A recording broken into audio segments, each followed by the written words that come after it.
ஜீவானந்தம் யார் தெரியுமா உங்களுக்கு? ஜீவானந்தமா? யாருன்னா அவரு? ஜீவா ஒரு பொது உடைமை. ஜீவானா ஒண்ணு இல்ல, நேர்மை. இந்த ஜீவானந்தம் கேக்குறீங்க? ஒருத்தர் இருக்காருன்னு எனக்கு தெரியாது. ஜீவா ஒரு இலக்கியவாதி. ஜீவானா ஒண்ணும் இல்ல, தமிழ். ஜீவானந்தம் சாமியா? ஜீவா என்று சொன்னால் அவன்தான் கம்யூனிசம் என்று சொல்வார்கள். தமிழ்நாட்டில் உள்ள ஒரு காரல் மார்க்ஸ் அவரே சொல்லியார். விஜய் தானே? கத்தி நாடறிந்த தலைவர். யாரு? மேடையில பேசுகிற பொழுது ஒரு அக்கினி பிழம்பு. தெரியாது, கேள்விப்பட்டிருக்கேன். இலக்கியத்திலும் ஒரு கடல். கேள்விப்பட்டிருக்கேன் தானே சொன்னேன். யாருன்னு தெரியுது? தெரியாது. தெரியலீங்களா? தெரியாது. தெரியாது. அவர் எப்படி காணாம போனாரு, எதுக்கு காணாம போனாரு, இதுக்கு முன்னாடி ஏதாவது பாலிடிக்ஸ் இருக்கா? வணக்கம்.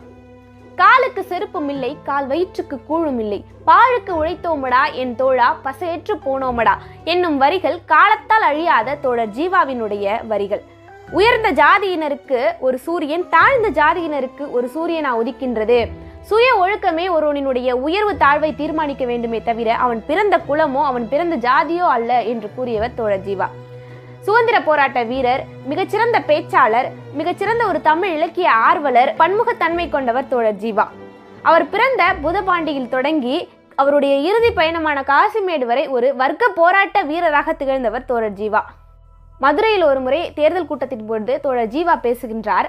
நாங்கள் வன்முறையாளர்கள் அல்ல, வன்முறையில் எங்களுக்கு நம்பிக்கையும் அல்ல, பாடுபடும் மக்களுக்காக பேசுகின்றோம். அதனால் சுரண்டப்படுபவர்கள் எங்கள் மீது பழி சுமத்துகிறார்கள். சுரண்டப்படுவது அவர்கள் கூட்டம், சுரண்டப்பட்டு சாவது எங்களுடைய கூட்டம்.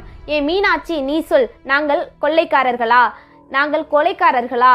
ஏ சொக்கநாதா நீ சொல், நாங்கள் பயங்கரவாதிகளா? ஏ வைகியே நீ சொல், உன்மீதுதானே மணவாளனின் இரத்தம் வடிந்தது, உன்மீதுதானே மணவாளன் மாண்டு போனான் என்று பேசியிருக்கின்றார்.